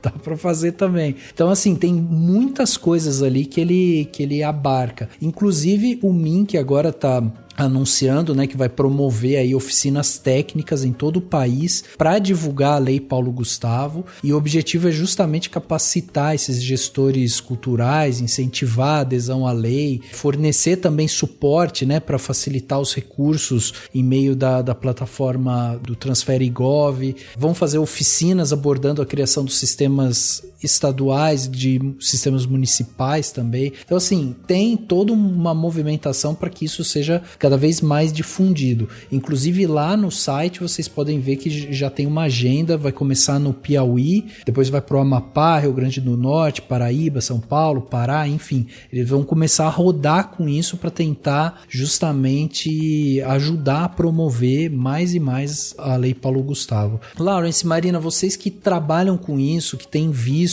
justamente assim as dificuldades, né, do pessoal do audiovisual, da cultura e tal, eu queria saber um pouco de vocês, da impressão de vocês, a sensação de vocês quando vocês viram realmente, né, acontecer ali aquela festa linda que fizeram do lançamento da lei e tal. Deu assim um sentimento de esperança em vocês? É lógico, né, como a maioria das leis e tal, é importante esse contato da sociedade civil, é importante a gente ir lá nas consultas públicas, participar, falar, porque daí depois, né, não tem perigo de acontecer da pessoa que tá em casa e que não foi, depois só fica lá na internet falando, a lei de Paulo Gustavo, fica aí só dando dinheiro pra Ivete Sangalo, pra Daniela Merkel, sabe aquelas coisas assim? Então é importante justamente a gente participar desde o início dela para que ela seja muito bem implementada, né, dentro das cidades, dos municípios e tal. E eu acho que ela tem uma coisa, não sei se é essa impressão que vocês tiveram também, que ela tem uma cara assim de ser uma coisa mais próxima, assim, né? Ela tá com uma... Não sei se porque eles estão batendo muito na questão dos municípios e tudo mais, mas dá a sensação de que ela tá chegando mais profundo, assim, tá chegando mais próximo realmente dos artistas. Mas eu queria a impressão de vocês, assim, sobre o lançamento da lei, né? Como vocês viram isso e como vocês acham que isso vai se desenvolver de agora em diante, assim, com a lei. Eu acho que ela é bastante positiva por ser um incentivo direto, né? Porque a gente não tem isso com tanta facilidade, né? Hoje em dia você tem mais acesso aos editais regionais de certos municípios que promovem isso muito bem, assim. Mas são sempre verbas um pouco mais reduzidas, porque, enfim, precisa contar ali com o Fundo Municipal de Cultura, várias coisas, então não é, sei lá, um edital do Fundo Setorial,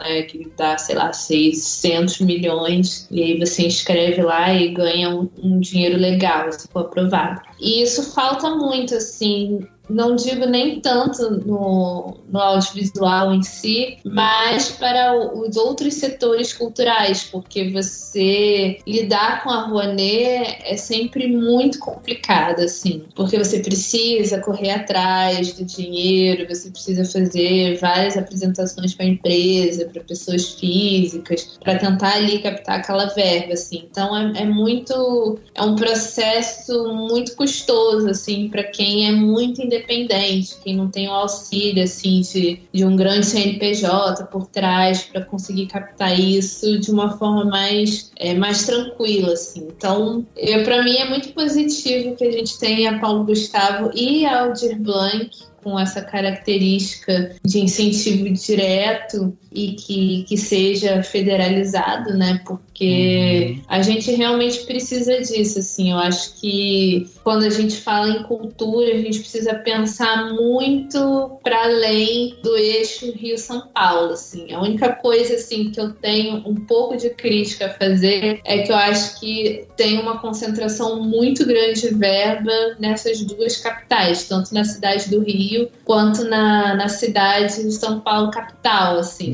Ai, beleza, né? São duas cidades que têm uma população avassaladora, mas, por exemplo, Niterói, que é a cidade de onde eu venho, fica 20 minutos indo de barca, a famosa barca que atravessa a Baía de Guanabara, 20 minutos de distância para a cidade do Rio. E a cidade do Rio vai receber, 48 milhões e Niterói vai receber 3 milhões. Então, é muito discrepante. Beleza, Niterói não tem 1 milhão de habitantes, mas tem 500 mil pessoas. É uma cidade que funciona muito bem, é uma cidade que circula muita gente. E como tem essa facilidade de você vir do Rio para Niterói, então tem muita gente que mora em Niterói, trabalha no Rio, então é uma cidade importante, assim, que, no meu ver, assim, eu fiquei bem chateada, assim, esperava que Niterói fosse conseguir receber um pouco mais, assim. Então, eu acho que a distribuição de verbas, para mim, ainda não foi 100% satisfatória. Entendi. Mas eu entendo que tem toda essa dificuldade também em lugares que não tem Secretaria de Cultura, enfim. Tem toda essa análise populacional e todas as métricas que eles usaram para poder medir essa divisão. Mas, para mim, é uma conquista muito grande do Brasil que se tenha isso. Assim, eu acho que quanto mais a gente regionalizar os incentivos e conseguir abraçar mais fazedores de cultura, melhor. principalmente para evitar ficar dependendo tanto sempre só do governo federal, né? Às vezes, para mim, essas leis também vêm como um incentivo para a própria cidade mesmo começar a se organizar politicamente para a cultura, né? E aí oferecer por ela mesma outras oportunidades de captação de recurso direto, né? Outros editais, outras formas de você premiar os artistas daquela região ali para você poder continuar produzindo, né? E gerando emprego, gerando renda, etc. Tudo que a gente já sabe. Então, para mim, é bem positivo, assim, eu vejo com muito bons olhos e como eu falei no último podcast que eu fiz aqui, estou completamente animada e emocionada, porque depois de 4 anos, não 4, né, muito mais 4, de tomar muita porrada, quero me inscrever em tudo que eu puder, estarei me inscrevendo, em algum lugar tem que sair alguma coisa. Dá até assim, os olhos ficam até marejados, né, mano, vendo aquele show. Né? Ficou emocionado. Aquilo ali é demais. E eu entendo isso que você falou sobre a divisão, porque realmente, assim, assim, são algumas oportunidades, algumas janelas que se abrem, e raras, né, de você mandar essas verbas, né, para os estados, para os municípios e tal, e é uma maneira de você ir realmente descentralizando as coisas, né, porque se você parar e fazer uma comparação simples, assim, você pegar, tipo, Alagoas e São Paulo, tipo, São Paulo tem 10 vezes mais quase 10 vezes o valor que Alagoas, por exemplo. E não tô dizendo que não, Alagoas tinha que ter 10 vezes mais, não é isso, mas é isso que a Marina chama a atenção todas as vezes que ela vem aqui, ela fala sobre isso, sobre a necessidade da gente descentralizar para daí a gente ir criando um polo criativo e tal, nacional e não estadual, né? Porque São Paulo, por exemplo, aí comparar 2 estados fortes, tipo São Paulo e Rio, São Paulo tem quase o dobro, tem até mais do que o dobro de verba do que o Rio, por exemplo. Então, é isso, assim, tipo, tudo bem, fizeram por conta da quantidade de pessoas e tal, dá pra entender, porque São Paulo vai ter muito mais profissionais, mas é muito compreensível quando você levanta essa bandeira da descentralização, porque realmente é você trazer, dar luz pra cultura nacional, assim, de uma forma mais abrangente, então é interessante. E são 2 cidades que têm outros editais com muito dinheiro também, entendeu? Então não teria tanta necessidade, assim, poderia ir mais verbas para outros municípios em São Paulo que precisam mais, ou que faria muito mais diferença aquele dinheiro em outros municípios do que ficar concentrado ali na capital. É verdade. É verdade. Eu acho que até mais do que existem muitos editais nessas 2 cidades, são 2 cidades onde, de fato, o artista consegue trabalhar sem depender se ele não acessar nenhuma lei de fomento, de maneira nenhuma, ainda assim ele consegue trabalhar nessas 2 cidades. São 2 cidades onde, de fato, existe uma indústria cultural, um mercado cultural realmente pujante. Né? Então, assim, no Brasil, né? Tanto é que existe o eixo Rio-São Paulo. É isso, assim, são essas únicas 2 cidades que fazem parte desse eixo, né? Sim. Realmente a questão da distribuição de verba, ela é complicada. Ela poderia seguir uma conta de DH junto com a quantidade de pessoas, junto com as possibilidades de verba, né? Então, assim, são outras contas que podem ser feitas também, né? E para você, pelo menos é um sopro, né, Lawrence, também, você que trabalha com isso diretamente há tantos anos, né? Ver essa volta de alguma forma, assim, também bate lá no fundo, né? Assim que, pelo menos respiramos. Tem essa questão da regulamentação que demorou muito, né, cara? Assim, é uma lei emergencial que veio depois que a pandemia acabou, né? Assim, então, isso é uma coisa que pegou muito pra gente, assim, sabe? Porque era um dinheiro que era para sair em 2021 e tá saindo agora em 2023, assim, e para ser sincero, sincero para vocês, é um dinheiro que vai entrar no último segundo aqui, na ponta, no fazedor de cultura mesmo, depois que passar todas essas regulamentações, essas audiências, os 45 dias para fazer de inscrição para o edital, depois a seleção e depois a assinatura de contrato e tudo mais, esse dinheiro vai chegar lá no finalzinho de dezembro ainda, né? Então, é uma coisa que pra gente pegou um pouco, incomodou um pouco aquela festança toda, porque pode parecer que o negócio vai chegar na semana que vem, e não é bem assim que vai funcionar, né? Vai chegar lá na frente e é um negócio que tá muito atrasado. E eu entenderia uma festança daquela para Aldir Blanc 2, porque de fato ela implementa o Sistema Nacional de Cultura, né? Então não é uma lei que vai vir para um ano, vem, faz, acabou. Ao implementar o Sistema Nacional de Cultura, ela vai ser uma lei que vai ser perene. Ela começa aí com uma regulamentação de 5 anos, mas que com certeza vai continuar.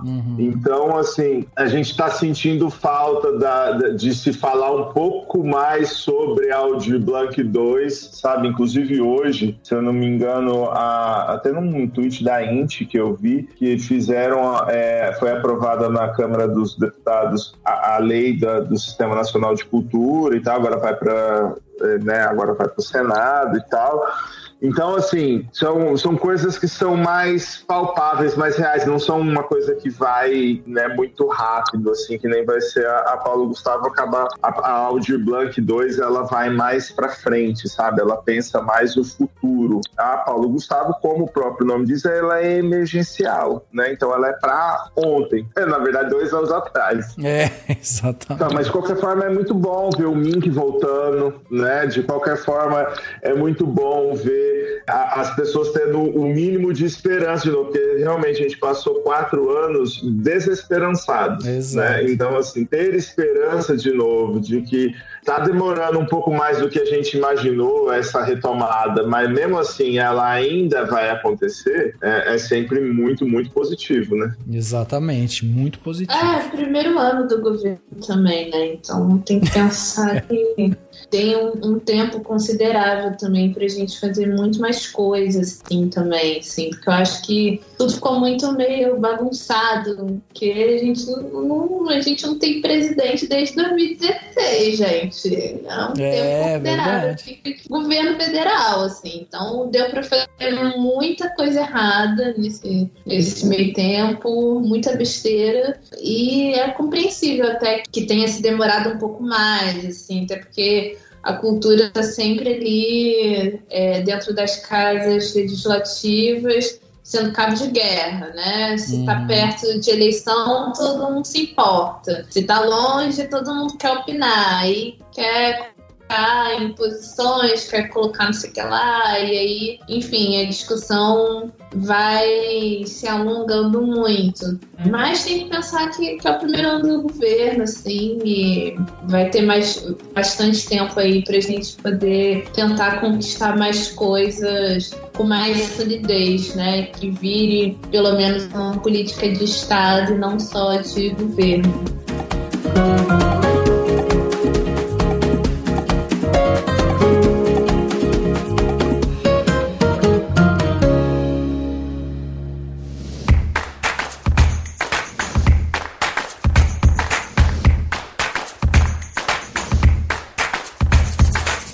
Detalhe da semana, aquele momento aqui onde a gente dá dicas pros ouvintes, né, para vocês aí, para que a gente possa fazer coisas diferentes aí, né, durante a semana.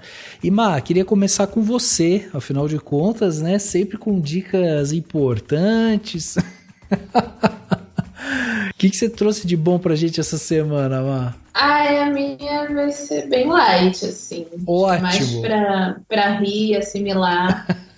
Que é o podcast da Fernanda Paes Leme com a Gil Ebank, no episódio com a Deia, que é a mãe do Paulo Gustavo, já que a gente tá falando de Paulo Gustavo aqui. Eu esqueci o nome do podcast, nossa, tava na minha cabeça, e aí eu fechei. Quem pode, não é? Isso, Quem Pode, Pode. Foi semana passada que ela foi, tem mais 2 semanas que ela foi. E é um episódio, assim, especial, Dia das Mães, só que ela fala sobre a vida dela, além do Paulo Gustavo, né? Então ela conta toda a trajetória dela, onde ela nasceu, como que ela foi parar em Niterói, qual que era a percepção dela de Niterói, né? Naquela época, que ela vinha de uma cidade bem menor do que Niterói, então ela achava que Niterói era uma cidade, assim, gigantesca. Enfim, ela fala várias coisas. Ela fala sobre maternidade, sobre como ser mãe solo numa época que não tinha tanta tecnologia assim. Tudo que ela trabalhou para poder sustentar os filhos e tudo mais. E eu achei tão bom, assim, eu assisti esse podcast fazendo bicicleta na academia.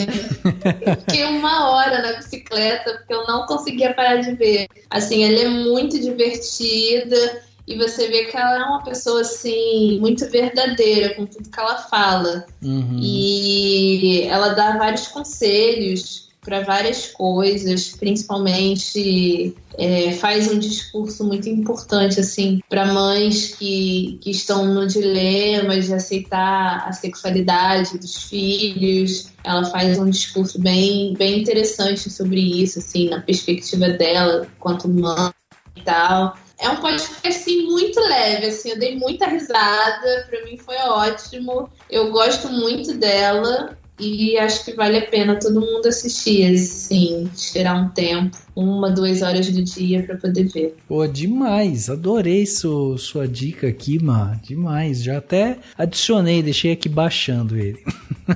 Demais, muito bom mesmo, tá aí. Lembrando vocês, né, ouvintes, que tudo que a gente falar aqui vai ter link no post, então não pegou alguma coisa, você vai lá no post desse podcast, vai lá, vai estar escrito o que cada um indicou, é só você clicar e você vai ser direcionado. Betinho, e você, o que você trouxe de bom pra gente aí, de plano detalhe? Eu posso fazer uma indicação de um produto interno do Cinemação? Lógico. Que agora porque, assim, eu não sei se você tá comentando muito, mas, assim, tem um produto novo aí do Cinemação que eu tenho consumido, gostado muito, que é o podcast da casa, o segundo corte feito pelo Duca Mendes e o Heineken. Sim. Né, publicado aqui pela chancela do Cinemação, e eles estão fazendo um trabalho fenomenal. Duca Mendes é um querido amigo, conhecido da época que eu tinha o canal de culinária, né, que ele fazia o Cozinha pra Dois com a Carol Tomé, lá nos idos de 2012. É um cara que me ajudou muito no audiovisual, deu várias dicas.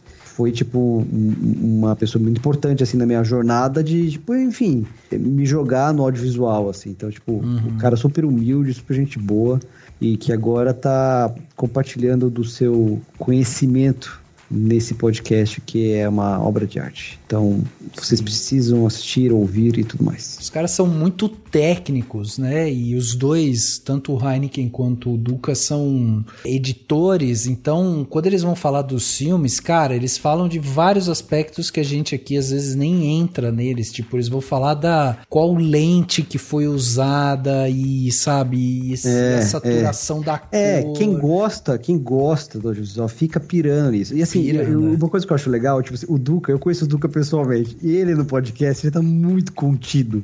Ele é tipo, ele se segura. O Heineken também, ele é bem eloquente, mas o Duca, porque se você conhece ele pessoalmente, você vai ver, tipo, ele é muito expansivo e fala pra caralho. Aquele carioca que falante. Temos 2 cariocas aqui na mesa hoje. O Duca é uma figuraça e acho que eles estão mandando benzaço no podcast. Muito então bom. É isso. Essa é a minha indicação. Eu tenho consumido pouca coisa, gente. Eu só tô consumindo a coisa da casa aqui. Pois é, tá vendo só? Tem que ficar lendo lei. Mas o Beto, pra quem não sabe, o Beto vai também. Quem sabe quando ele voltar, ele não vai vir aqui dar dica da Filmicon, que ele vai, hein? Sim, amanhã e depois de amanhã. Estamos gravando isso aqui terça-feira, então, quarta-feira, dia 24, e no dia 25, dia da toalha e aniversário do Rafael Erinelli, estará acontecendo o Filmicon lá em São Paulo, um evento sensacional que está completando 10 anos, evento criado pelo Ivo Duran também, um brotherzaço, gente boníssima, e enfim, tá com uma programação incrível, a galera do meio, network, então tipo assim, esse podcast vai ser lançado na sexta-feira, já passou o evento, mas ano que vem vai ter, tá bom? Então fica ligado, o Filmicon. Boa, muito bom. E aí, Lawrence, na sua estreia aqui, temos também dicas de Lawrence, hein? Vamos lá. Bom, para quem quiser conhecer um pouco mais, entender um pouco mais a Lei Paulo Gustavo, o Célio Turino, que é um dos idealizadores da Lei Cultura Viva, uma pessoa importantíssima no fomento cultural e nas políticas públicas da cultura aqui no Brasil, nem na América Latina, porque ele faz um trabalho na América Latina inteira.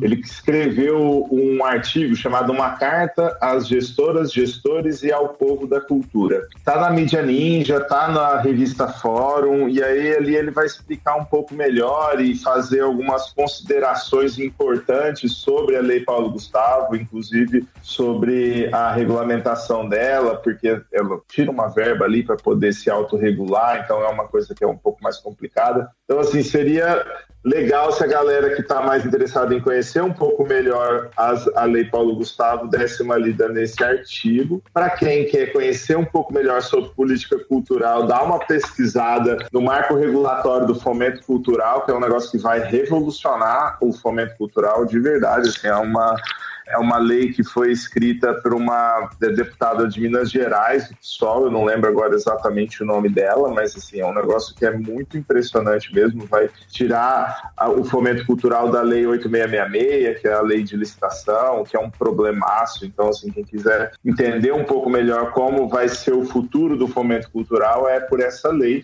E eu descobri um violinista, agora artisticamente, descobri um violinista essa semana que eu estou quase viciando nele, que ele chama Niccolo Paganini, que é também conhecido como violinista do diabo. Vocês dão uma olhada nele também, que eu acho que vocês vão curtir.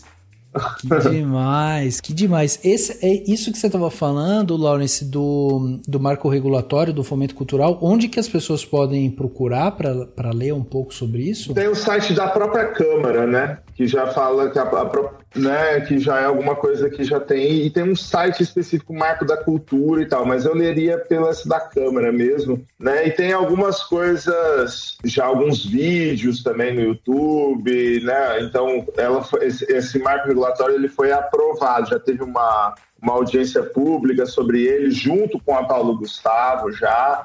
Então tem algumas coisas interessantes também no YouTube. Essas são audiências da Câmara, então são aquelas audiências de 4 horas, sim, mas ainda assim dá para tirar alguma coisa disso, sabe? Cara, adorei também suas dicas. E bom, para fechar aqui o plano detalhe, eu vou dar um canal que eu tenho acompanhado aí no YouTube, que é o Mundo Sem Fim. O canal que é do Renan e da Michele, e basicamente é um casal que tá viajando o mundo. Eles estavam em Cuba, né? Recentemente, não tava? Eles estão agora na Venezuela. Eles saíram do Brasil no final de 2015. O que eu acho demais nas viagens deles é que eles não têm plano, assim. Eles não têm um plano nem de acabar de fazer as viagens, nem tem plano quando eles chegam no país. Então, é muito legal, porque quando eles vão pros lugares, eles vão e, tipo, eles se preocupam assim, vamos se hospedar aqui, nesse lugar, pra ficar aqui e tal. E aí eles saem andando, vão andando pelas praças, vão conhecendo as pessoas e tal. Então, é uma jornada muito bacana, assim. E eles são muito carismáticos, sabe? Muito gente da gente, assim. Então, tipo, quando eles estão nos lugares, eles ficam falando, aqui é muito caro. Então, sabe esses canais de viagem que você vai ver, que a pessoa, tipo, faz uma puta filmagem com um drone e não sei o que e tal. É lindo de ver. Dá vontade de você ir lá pro lugar. Mas a ideia deles é outra. A ideia deles é mostrar uma coisa bem, tipo, pé no chão mesmo. Então, eles gravam tudo com uma GoPro. O tempo todo eles estão com a GoPro lá, um filmando o outro. E aí eles andam pela cidade, daí, tem uma das etapas da viagem que eles fazem é ir até um supermercado e ficar filmando o valor das coisas, pra gente ter uma ideia. Eu acho isso excelente, assim, porque é isso, desmistifica um pouco essa ideia de, nossa, o mundo é assim, é assado e tal, e você fica com o pé no chão, ali as coisas estão caras, o preço da banana, sei lá, na Venezuela é super alto e tal, então é muito legal, assim, e o Renan, principalmente, é um cara que se dedica muito, assim, quando eles vão em pontos turísticos históricos, ele gosta de ir lá e ficar explicando. Então, recentemente eles estavam no Nordeste e eles passaram ali por Palmares, né? Foram lá ver os quilombos e aí ele fica contando toda a história. Foram lá no Museu do Quilombo dos Palmares, contou um pouco das histórias, filmou dentro dos quilombos e isso é muito legal, assim, é uma coisa muito, muito viva. E isso é uma coisa que eu sinto falta, geralmente, nessas viagens que eu acompanho os youtubers fazendo, porque tem um certo glamour, assim, né? Você vai ver os caras filmando, e aí, fui aqui, tô num hotel X, comendo a comida do hotel, e, cara, não é, tipo, a minha realidade. A minha realidade é muito mais Michele e Renan, entendeu? É ir lá e ficar vendo o preço das coisas e tal, pra saber se eu vou poder ir ou não. Eu sou apaixonada por eles. Você assiste? Já virou referência. Assisto, amo. Já virou referência. Eu fui pra Colômbia com meu namorado tem tipo 1 mês e meio. E aí, 2 semanas antes, a gente tava tentando montar um roteiro. A gente foi pra Cartagena e Santa Marta. Uhum. Aí ele virou pra mim e falou assim: bota aí no Mundo Sem Fim, vamos ver o que Renan e o Michele fizeram na Colômbia. Pra ver se a gente acha alguma coisa que a gente quer fazer também. Então, tipo assim, virou assim, vamos em tal lugar, porque Renan e Michele foram, gostaram, pagaram barato, então a gente vai também.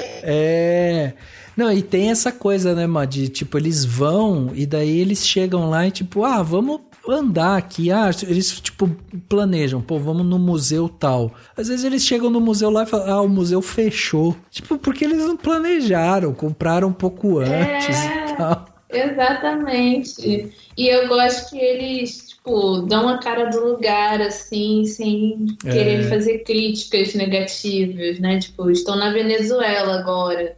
E aí eles mostram, tipo, a realidade. Tipo, todo mundo, vai pra Venezuela, não tem comida, vai ser assaltado, vai comer cachorro, não sei o que lá. E aí, acho que foi hoje ou ontem, eles soltaram o vídeo do supermercado, o supermercado com várias coisas e várias marcas brasileiras, inclusive, assim. Então, Exato. É muito bom nesse sentido também.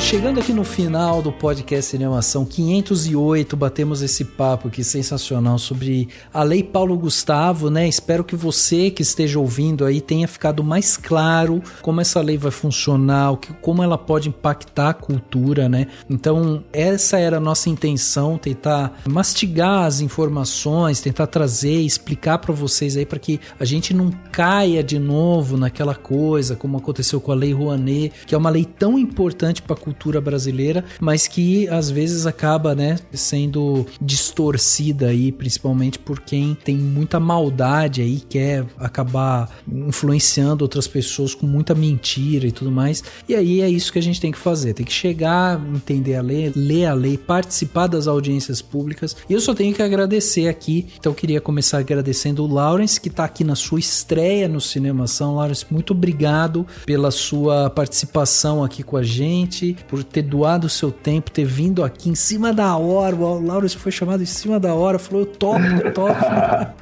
Então, muito obrigado. E eu queria que você deixasse redes sociais, sites, enfim, como que as pessoas fazem para acompanhar o seu trabalho. Legal, eu que agradeço, gente.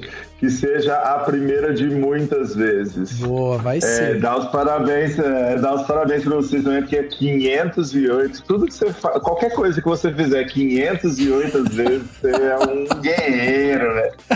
Nossa, 508 é muita coisa. É verdade. Pra quem curtiu, assim, né, essas ideias que eu trago, essas questões, principalmente as políticas, não são ideias só minhas, são ideias do Coletivo Povo da Cultura. Então, a gente tá no Instagram, né, @Povo da Cultura, sigam lá, a gente traz discussões sobre políticas públicas, principalmente com esse olhar voltado para a política pública cultural. Então, é um coletivo de agentes culturais de todo o interior e litoral do estado de São Paulo. Tem gente da capital também, do estado inteiro. Além disso, a minha companhia, né, que chama Companhia Apocalíptica. Então, é cia.apocalíptica. A gente está no Instagram também. A gente faz 2 festivais importantes aqui no estado de São Paulo. E um chama FestFim, Festival de Artes do Fim do Mundo, é um festival online, e o outro é o Fresta, que é uma jornada literária para quem é da literatura e de outras artes que também trabalham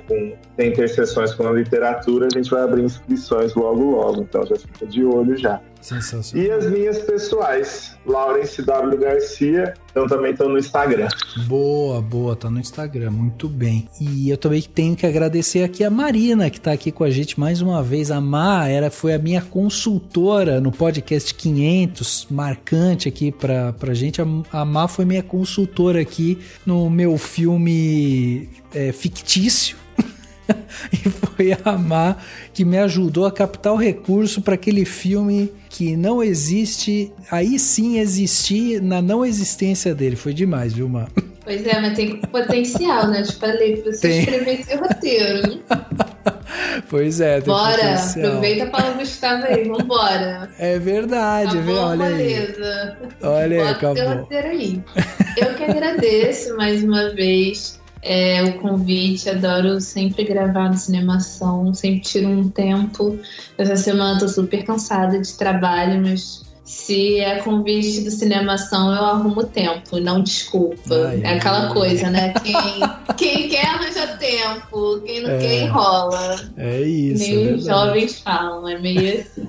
Mas o pessoal pode me encontrar pelas redes sociais, no Twitter, @Marina Rodri, 2 underlines, no Instagram também, mas eu não fico muito lá. Tenho o meu podcast chamado Simplificando Cinema, onde eu abordo várias questões sobre o audiovisual de vários países. Cada episódio que sai falando de um assunto. Sempre tento manter o mais atual possível, então lá tem questões sobre a Paulo Gustavo pro audiovisual, tem questão do retorno do Ministério da Cultura, questão do fundo setorial, do audiovisual, cine, regulamentação do streaming, que é uma coisa que eu falo há 10 anos já, por aí.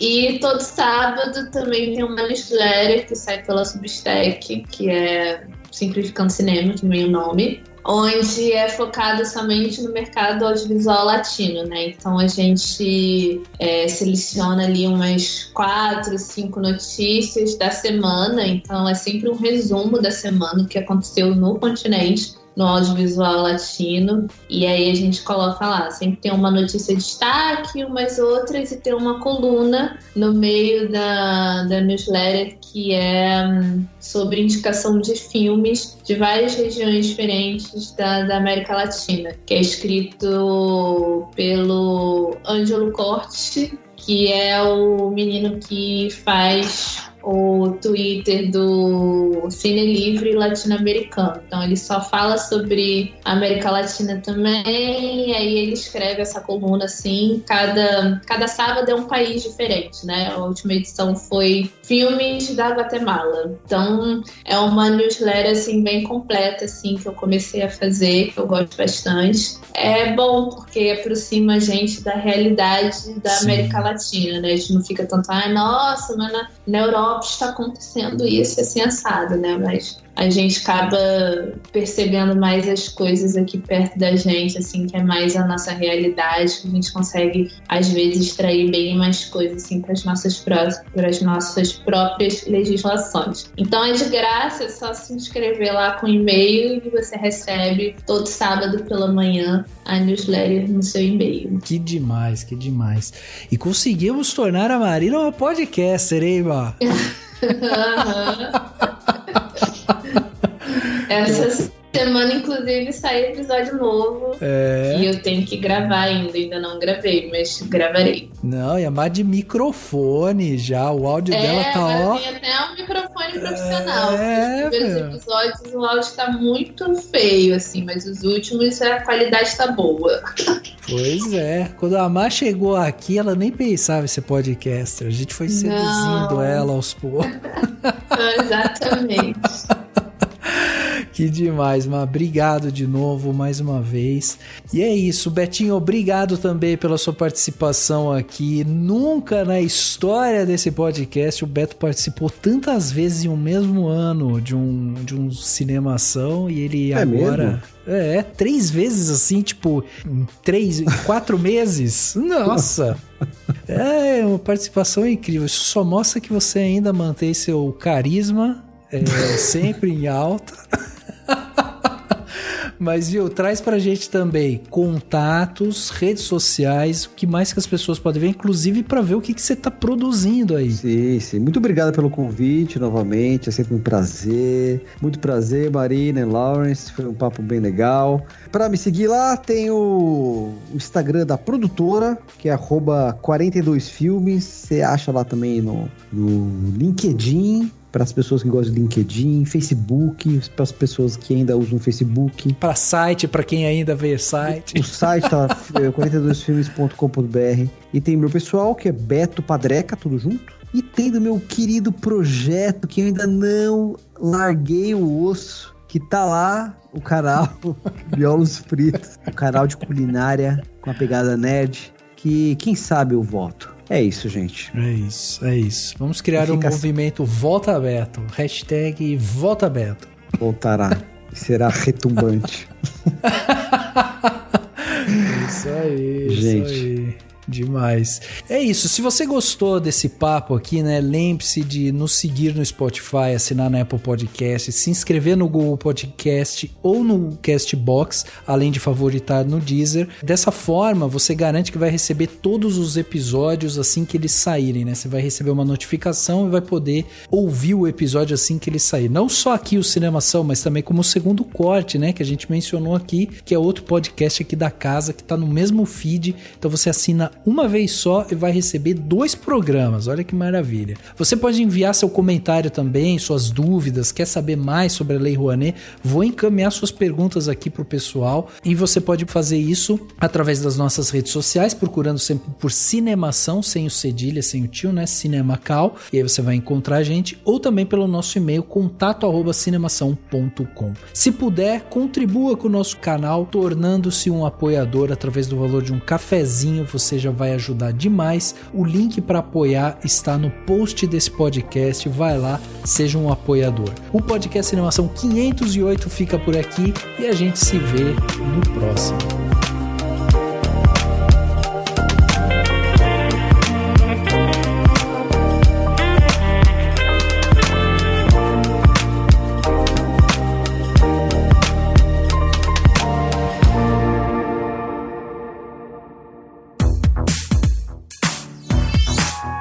Podcast foi editado pela Isso Aí Design. Tudo isso é forma com função. É design estratégico. É isso aí.